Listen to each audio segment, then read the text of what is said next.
Hooray for Hollywood. Wait a minute. Carpe diem. Seize the day, boys. Make your lives extra. Oh, hello there. I am Stan the Movie Man. This is my weekly movie review. This week, I went to see Elvis and Nixon. It is the true story, to a point, of a meeting between two of America's most iconic figures, granted for different reasons, Elvis Presley and then President Richard Nixon.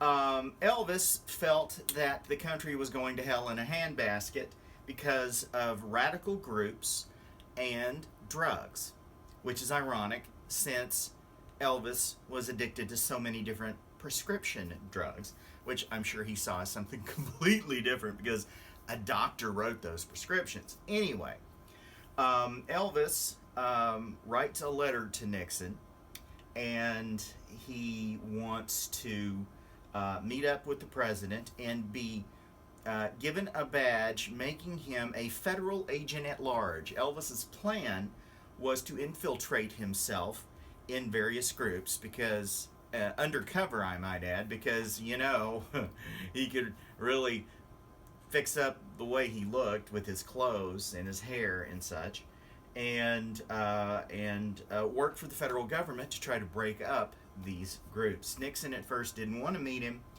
but then is convinced by his assistants that it would help him appeal to a broader group of people. This is the story of Elvis not only trying to get the meeting, but the meeting itself.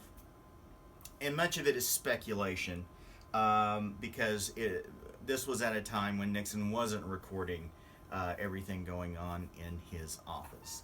The movie stars Michael Shannon as Elvis Presley and a man who has experience playing the President of the United States, Kevin Spacey, as Richard Nixon.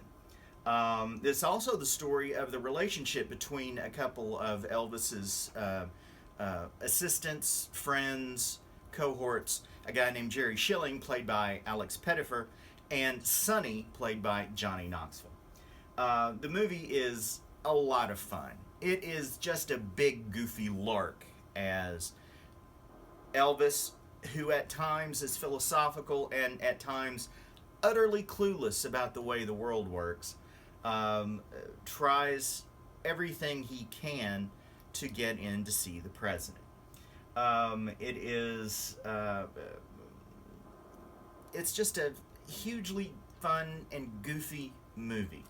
And at times it's a bit sad because Shannon portraying Elvis is, sometimes they give Elvis kind of an undercurrent of understanding of what he is to most people. He's a thing, a commodity, and sometimes he is a bank or a gift factory.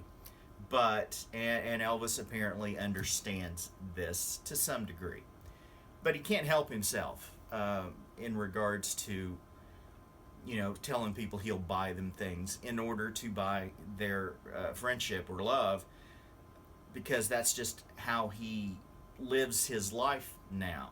And the effect this has on his friends, Schilling specifically, is kind of sweet and sad and to some degree prophetic, considering Elvis and the rest of his life.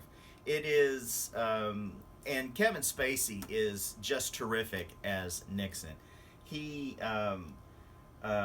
is not at all, the character isn't at all interested in meeting with Nixon. He considers him a rock and roller and somebody that is beneath the President of the United States. But he gets convinced, and it turns out that they have a very cordial, friendly, yet still outlandish and goofy meeting. The film tries to straddle this line between keeping some level of reality with the presidency, and then also the outlandishness of Elvis as a character in meeting the president, and how he's completely oblivious to protocol and proper etiquette when in the Oval Office meeting the president. It is just a ton of fun. The other characters, Krog, played by Colin Hanks, and Dwight Chapin, played by Evan Peters, who are the assistants to the president. They're also fans of Elvis, and they really want this to happen. And both those actors are terrific in their roles as well. It also captures a certain feeling of the time of this early 70s when this occurred, and how big a star Elvis was. It's a really, really good movie, and at times completely off the rails goofy.